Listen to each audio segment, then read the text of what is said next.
Hi everyone, welcome to my channel.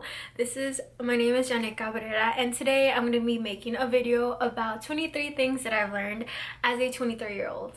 And I wrote them down in my journal. This is in my writing journal, but this is just like where I'm going to write things down for my channel. And okay, so if I look down, it's probably because I'm looking at my journal, and I wrote 23 things. They're not in a very like particular order, but the first thing I wrote down that I learned at 23 years of age.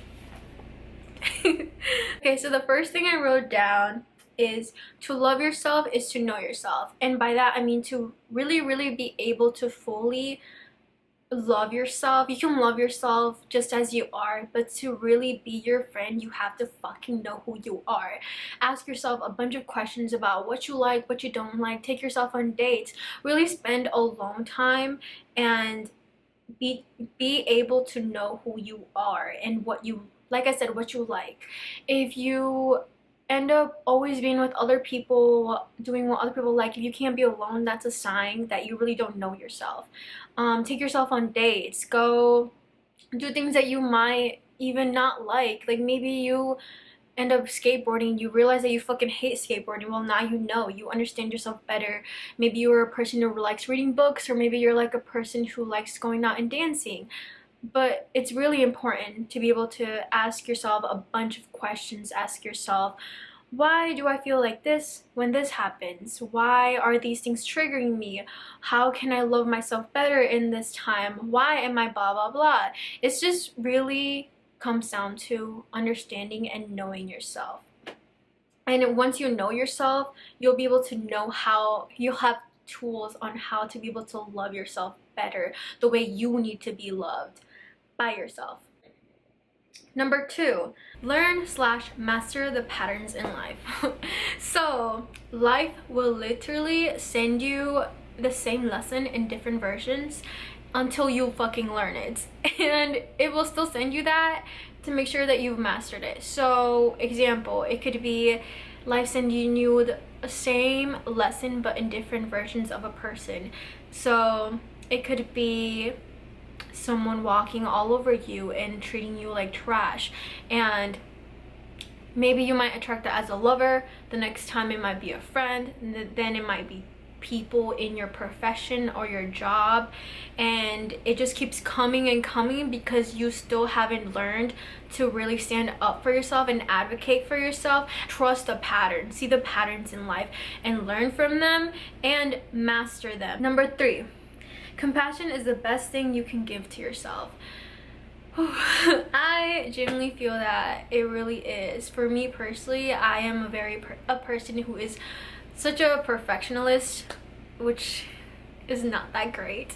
But compassion is the best thing you can give yourself, and that's very true, obviously, for me, because when you tend to be a person that overly fixates on a lot of things about other people, yourself, it can be very, I can have these high expectations about where I want to be, the goals I want to do, how I want to do them, how they should look like, and then beat myself up. And I've realized that's not how I want to live.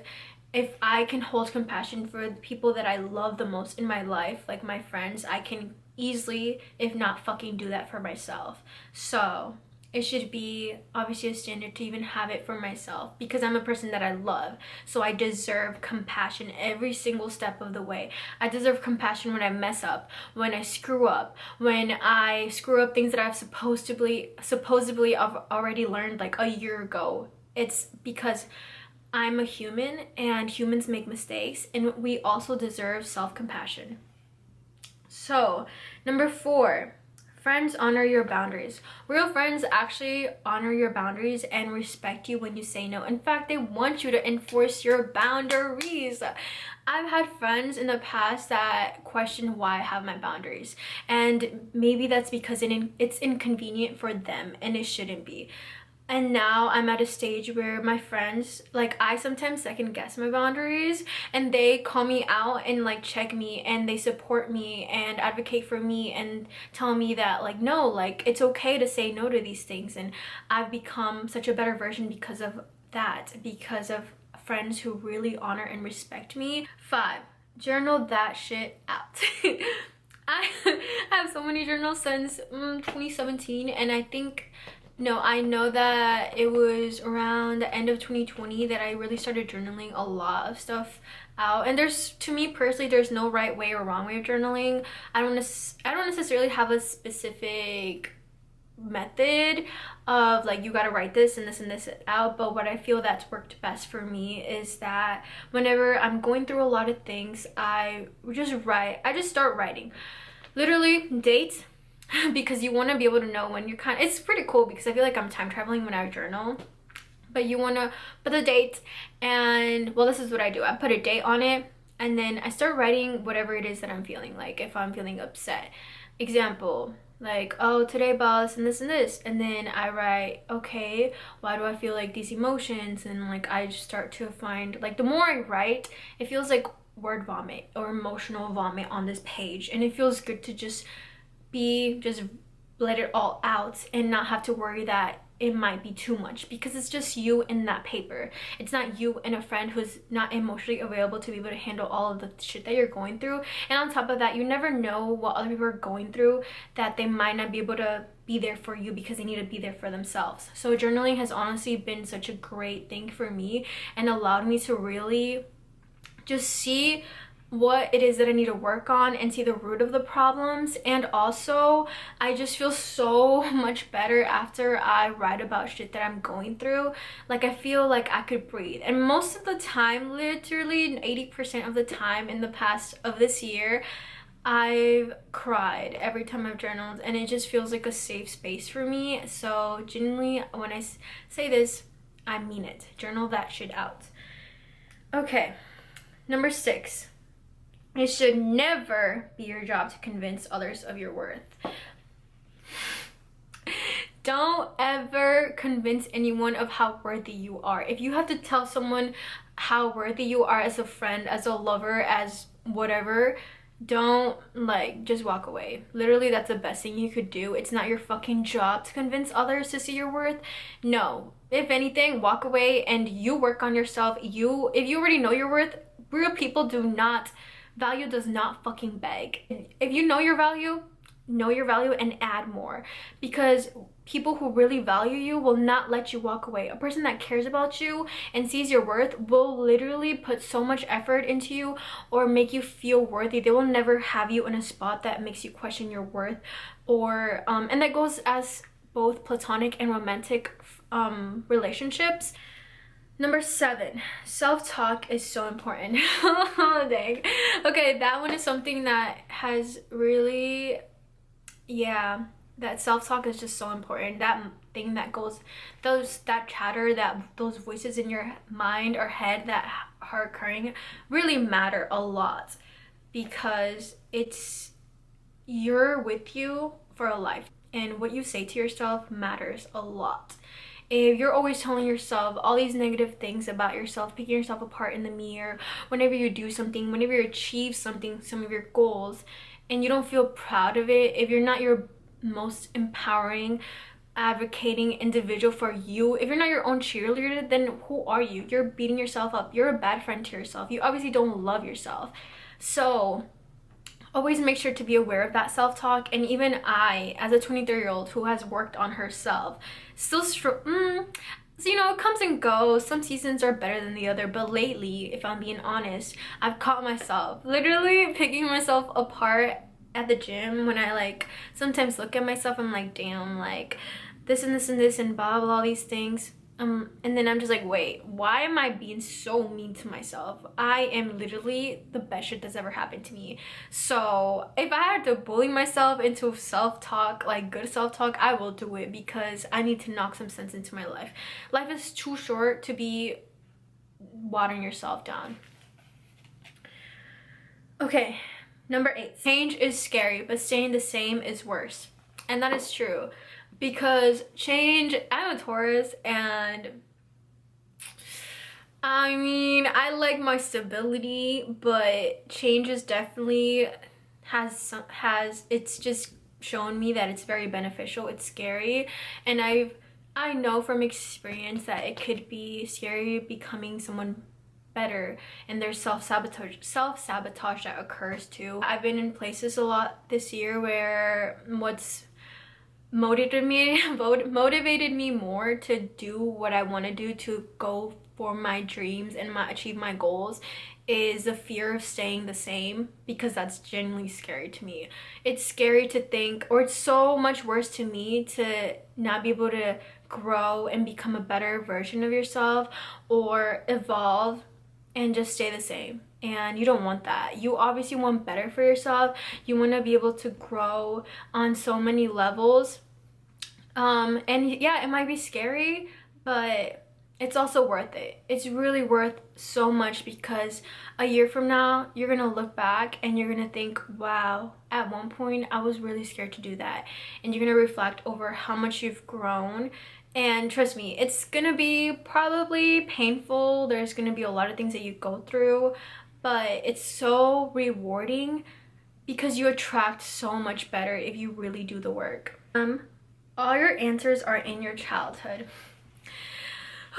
Yeah, honestly, I've grown so much from reflecting back on my childhood and talking to, when I'd go to therapy, about my childhood. Literally all my problems were rooted in my childhood, and it could stem, I really had to ask myself a bunch of questions about myself, things that I went through and how they made me feel and how they shaped me into an adult, and I healed from them. I asked myself, why is it that I'm attracting these people in my life and letting myself be treated this way? Could be, and it was usually a very negative experience, and I was like, oh wow, maybe it's because as a child I was told these things and people in my life made me feel like this, and it wasn't the best situation, and so I attract that and I'm okay with that.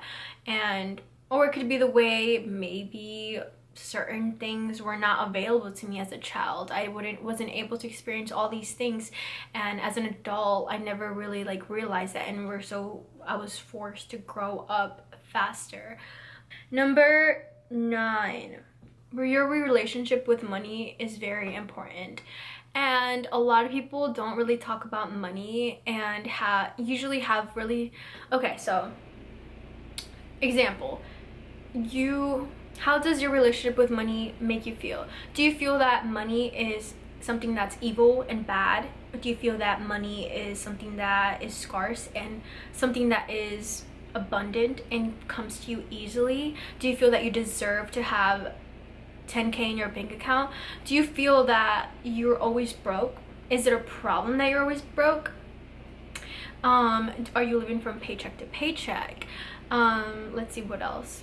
Do you feel that money is just, all these questions? Ask yourself all these things about money. How much do you know about money? All these other things. It's really important, especially in our 20s, to be able to have a really good relationship with money and have a better just understanding of it, and how it can be so resourceful for us, rather than seeing it as something that's bad, because it's not. 10, embarrassment isn't real. And that is true. I mean, you might feel it, but honestly it's not. Maybe literally I've been in situations where I've fallen, like I fell getting into a bus, and that shit was embarrassing, and I was like, damn. But I got up. And then there's times where I've fallen where, like, in ice on campus, and I'd be walking to class and I'd be like, whatever, just gotta get back up. Those are 2 different situations. Same thing happened, and I chose to be like, fuck it, everybody fucking falls, just get back up. And you give power to whatever happens to you. If, let's see, your pants rip, that's happened to me at the gym. One time I was working out with this guy that I really liked, and my pants ripped, and I was like, what the fuck? And then I could have easily been like crying and been so embarrassed, but I was like just laughing it off, and that was that. Okay, everything is temporary. That is true. Everything is temporary. So people in your life, emotions are temporary. What else? Everything is temporary. Nothing is permanent. Your happiness, it comes and go. Your sadness, it comes and go. Don't attach yourself to things, to people, not I've always, I always thought at one point, oh, I'm gonna have this person for the rest of my life. Nope. And that's okay. Therapy changed my life. That is very true. The best thing I did for myself as a sophomore in college was start going to therapy.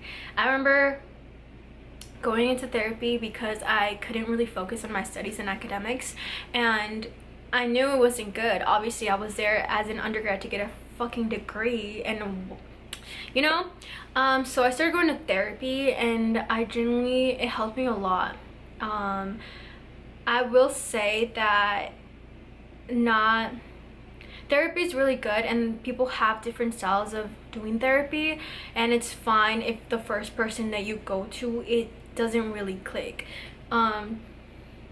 See what type of therapist do you want. Do you want a female or a male therapist? Do you want someone that's a minority? Do you want someone that's not a minority?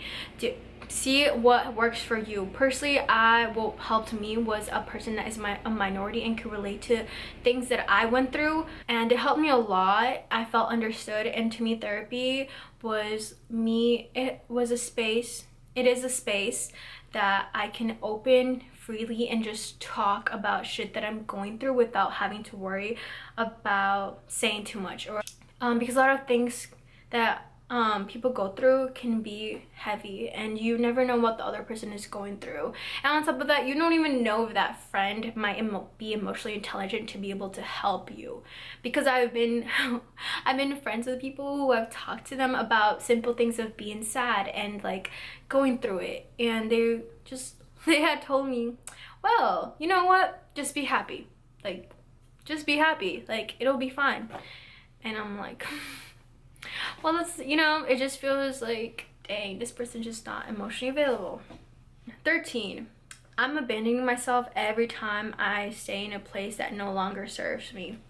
And that is, yeah, learn to walk away. Learn to leave things, situations, people that just no longer serve you and make you feel like you're not worthy, and just make you question your worth, make you feel like you just not a good person. And if you decide to stay in that situation, it's because you yourself as a person, you don't see your worth in yourself, and you feel that, oh, this is as good as it gets. But that's not true. If you know your worth, you know that if it doesn't work out, that's because there's just better out there. There's better people. There's just better situations. So know your worth. Walk away from things that no longer serve you. Okay, number 14. It's okay to outgrow friendships. I have been that friend that cut people off, and probably has been cut off, and it's fine to outgrow friendships. Also communicate to friends. I learned that it's better as I grew up. As a teenager, I used to just be like, you know, just walk away, ghost them. But that's not necessarily a good thing. As an adult, I've learned to communicate about how I feel about situations, see if I could work things out with my friends. But sometimes they just don't understand where I'm coming from, and you might not like the same things in life. You might not have the same goals in life, and it's very important to be surrounded by people who empower you, support you, want to see you grow, and challenge you. And that's a big thing. Make sure that they're challenging you to be a better version of yourself as well. 15. People in your life are mirrors, and like I said earlier, people in your life will show you things about yourself. It's like a mirror. They will show you things, because only if you could see something in others is because you also have it yourself or have experienced it. For example, sometimes when I'm around people, I'm like, I could easily tell if they're very insecure by the way that they talk to themselves. If they're always picking themselves apart, like having this victim mindset, it's because I've already experienced that in my life. I already know what those signs are because I was that at one point in my life, and I know how to be able to tell someone who is very empowering and very loving and caring, because I'm also that too. I'm a very caring, loving person, so I could see that in others too. Oh, the gym is life. And I really love the gym. I love working out. I love going to the gym. I love lifting weights, and it's very empowering because it's just a safe space for me personally to be able to just work out, listen to some good music, and sweat. And it's really good for my mental health, and I feel really great and empowered because, you know, there was a point where I didn't know anything about working out, and it was scary, like going into the weights and not knowing what I'm doing. And at one point, like, I didn't know what I was doing, and it's really empowering being able to do something that you don't think you can do. Example, like squatting. Maybe you don't think you could hit 200 pounds on squat, and then like moments later you hit it and you're like, damn, I fucking did that. And that shit is so empowering. Or even just being able to go 10 minutes walking on the gym, in the treadmill at the gym, or 30 minutes of like lifting and thinking you can't do that day, but you do it, and you do it, and it's a really great thing for your body, your mind, body, and soul. 17, self-love is accepting all versions of yourself. So yeah, having love for all versions of yourself as you grow, as you learn, as you make mistakes in life. Have love for that version of yourself as you're learning to let go of a lot of things. Give yourself love to that version of yourself that maybe didn't know how to give that to you, didn't know how to like respond to things, or like that version of yourself that didn't know any better, that was in survival mode. Give that love to that version of yourself that is learning to let go of that survival mode and learning to thrive or make mistakes. Give that love to every single version of you every step of the way. Number 18, become your best friend. Date yourself, be single, explore by yourself, go on coffee dates, get to know yourself. And that ties in with number 1 that I said. Be your best friend always because you are with you for a lifetime, whether that's you in a relationship, you with being single. You're always going to be with yourself, and always make yourself a priority. Give yourself your needs, know your needs, be able to advocate for yourself. Love yourself like you love your best friend, and always put yourself first. Number 19, learn and unlearn. Life is really learning and unlearning. At times you're going to be challenged with things that, like your beliefs, certain beliefs in life that you were raised to believe. Example, maybe you were told that, oh, like you as a person can't do this and blah blah because you're this. And maybe you were told that, oh, you can't go into like these spaces and blah blah, but learn to let go of those beliefs because they're not yours. They're other people's limiting beliefs, they're society's limiting beliefs, and learn that you could learn new things, because life is really learning and unlearning and challenging yourself. So challenge yourself to believe better beliefs about yourself, about life and everything. And the more you learn about things, the more you learn that you don't know anything at all, because it's always a constant cycle of letting go of beliefs, taking in new beliefs, challenging them. Okay, 20, enjoy the journey, enjoy the process, whether that's from meeting your fitness goals, finishing college. Maybe you're in high school and well, this doesn't really apply. Well, maybe you're in high school and going into college. Maybe you're completing your freshman year, or maybe you're going into graduate school, or maybe, like in my case, that my senior year of moving from Indiana to Texas. And I learned that, honestly, enjoy the process, because the process will change you. It's really rewarding going to the finish line and seeing all the things that you've achieved, but I've learned that the process is very amazing as well. Not a lot of people talk about how the process / like climbing the mountain is it changes you. Because I can wholeheartedly say that I'm not the same woman I was starting this year at all. Not the same mindset. Had to change in order to be able to get the things I wanted to do. At one point, it was literally me against me, and having to let go of that version of me because I deserve better and I had to really let go. So yeah, really learn to value the process. 21, insecure people project. Like honestly, they really project their insecurities onto you. People who are really secure in themselves don't put other people down. If people are really happy and full of themselves, they don't pick at other people, they don't talk shit about other people. Number 22, make a home out of your body.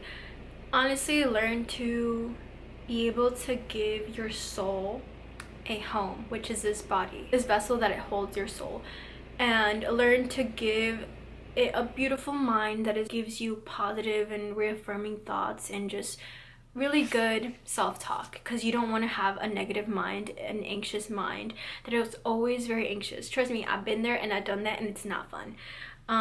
Give yourself a heart that is full of love, that beats very unconditional, loving, just love for you, for yourself, that attracts better, that attracts better people, better situations. So really, that's what I mean by make a home out of your body, because you have it for a lifetime and you want to be able to honor your body, to love it in so many ways, that it moves, that it breathes for you, that it heals you, that it holds you safe from a lot of things. So really treasure your body. Number 23, it's not your job to change people. Don't be in that mindset that it's like, oh, I'm gonna save them, I'm gonna blah blah do these things for them. No, it's never your job to change someone. That could be a lover or a friend. Don't do the work for them. People will change because they want to change, and that's the only reason that they should want to change, not for you.